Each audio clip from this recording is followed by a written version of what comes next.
The question is, if you get a cloth dripping wet without gravity and you wring it out, what's going to happen? What will happen to a wrung out cloth? So, and I had to use equipment that was here on board the space station.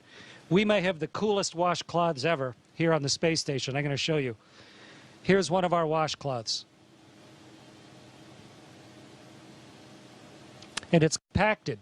It's put down into this little tiny hockey puck so that it saves space.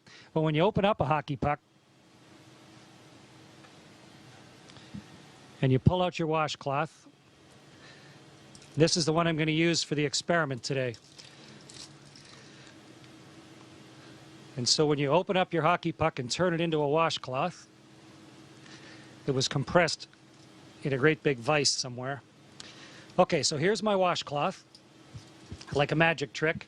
And now I'm going to get this soaking wet, and then we're going to see what will happen when we wring it out. Meredith and Kendra suggested that I dip this in a bag, but bags don't hold water in space, so instead I filled a water bag. This has drinking water in it.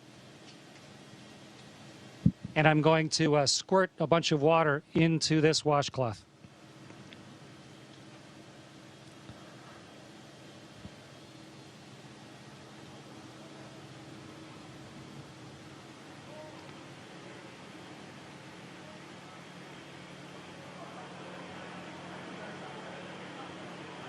Okay, so here's a soaking wet washcloth.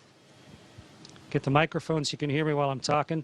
And now let's start wringing it out. It's really wet.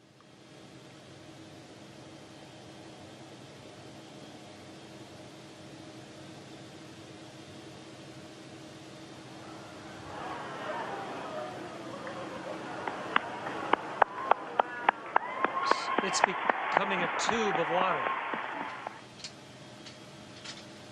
The water is all over my hands, in fact. It wrings out of the cloth into my hands. And if I let go of the cloth carefully, the water sort of has it stick to my hand. Okay, so the experiment worked beautifully. And the answer to the question is, the water squeezes out of the cloth, and then because of the surface tension of the water, it actually runs along the surface of the cloth and then up into my hand, almost like you had Jell-O on your hands or gel on your hand, and it'll just stay there. Wonderful moisturizer on my hands. And the cloth doesn't really unravel itself. It just stays there floating like a dog's chew toy, soaking wet. Great experiment, worked perfectly. Meredith and Kendra, congratulations, great idea.